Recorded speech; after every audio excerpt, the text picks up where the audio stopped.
बंधुगण नमस्कार।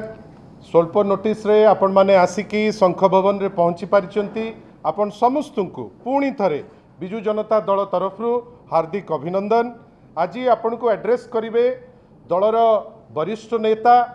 आमर माननीय सभापति श्री नवीन पट्टनायक राजनैतिक उपदेष्टा एवं जड़े एरुडाइट स्कॉलर आपण को पाखरे आज मत रखिबे डॉक्टर संतृप्त मिश्र। मु चाहिए जे आपण माने ताकू शुणु गोटे अति गुरुत्वपूर्ण जिनस मु अनुरोध करी सर को सी आज प्रेस कॉन्फ्रेंस आरंभ करेंगे। धन्यवाद रंजन बाबू। आपण मान नमस्कार। आपण मान जरिया एवं ओडिशा राज्य सरकार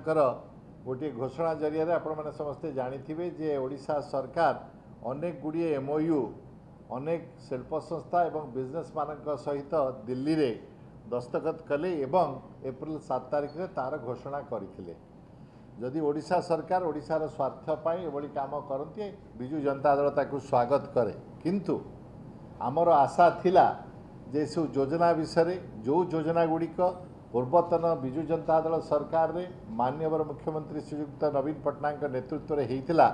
से विषय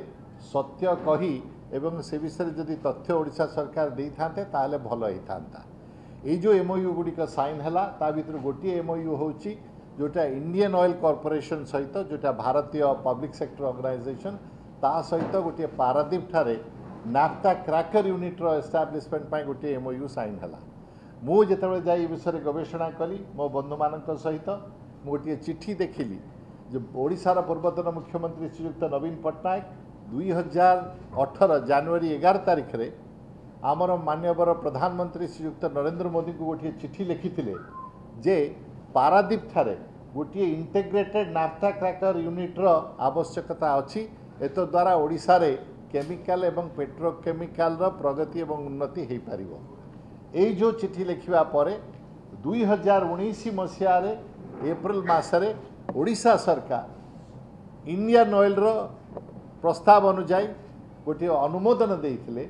जे पारादीप ठारे इंडियन ऑयल थिबा जो रिफाइनरी तार कैपेसिटी 15 मिलियन टन रु 25 मिलियन टन एनुअली हेबो एवं गोटे नाफ्ता क्रैकर एस्टाब्लिश करा जिवो।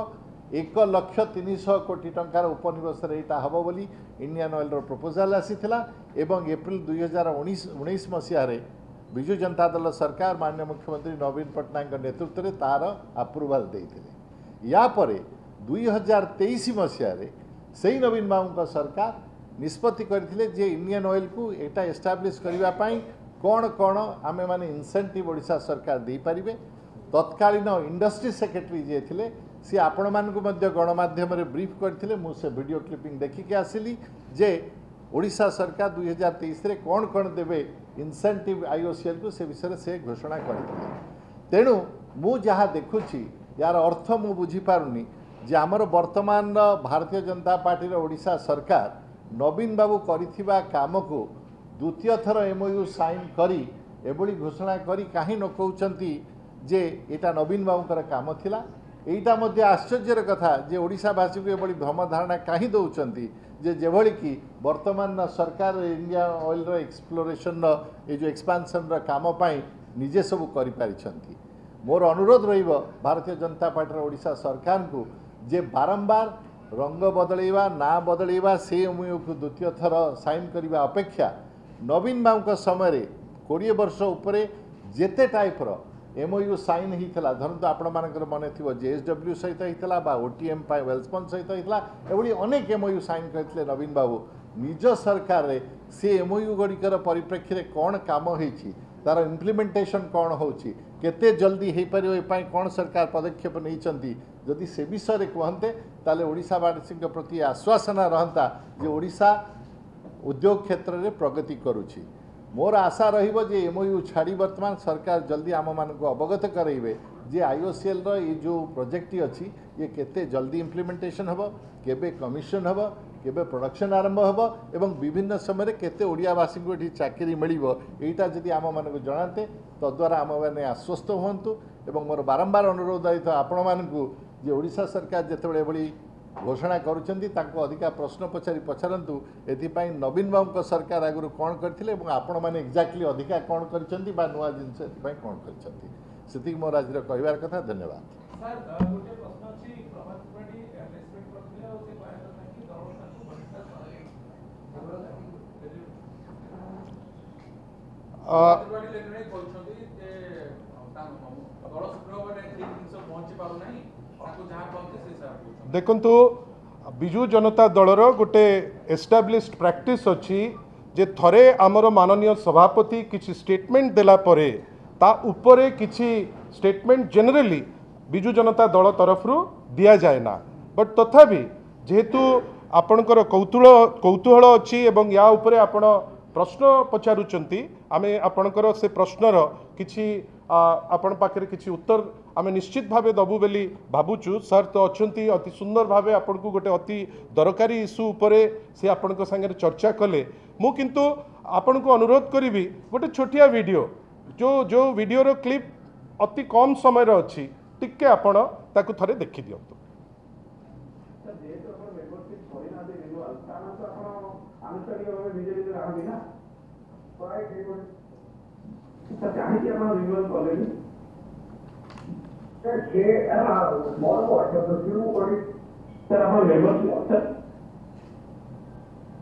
आपण भावंतु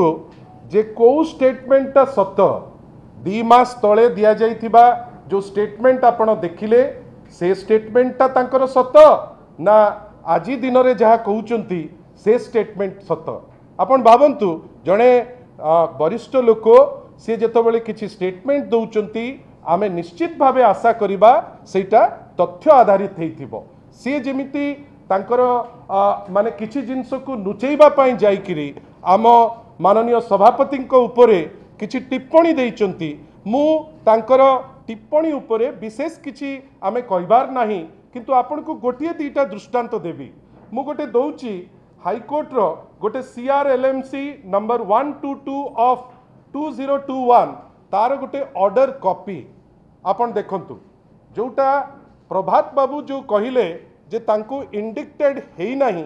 जोटा से अप्लाई करथिले क्वाश करिबा पाई हाईकोर्ट रे ता देरे क्लियरली मेंशन करिसंती माननीय high court in the present case it is not possible to come to the conclusion that there is no prima facie case against the petitioner for the offence alleged therein। High court कही जे prima facie case अच्छी द्वितीय रे कौन कही जोटा अत्यंत गुरुत्वपूर्ण the allegations contained in the FIR are grave and sight cannot be lost of the fact that a substantial amount of hard earned money of innocent people is at stake। आपण एइथुरु गोटे सूचना आमे दउचु जे जो केस उपरे से चेष्टा कले लोकों को भ्रमित करिबा पाई जे तांको इंडिक्ट हेई नाही वास्तव रे से केस रे हाईकोर्ट तांकर क्वाश करिबा पाई जो पिटिशन थिला ताकू से अग्राह्य करथिले। बंधुगण प्रथम रहिला जे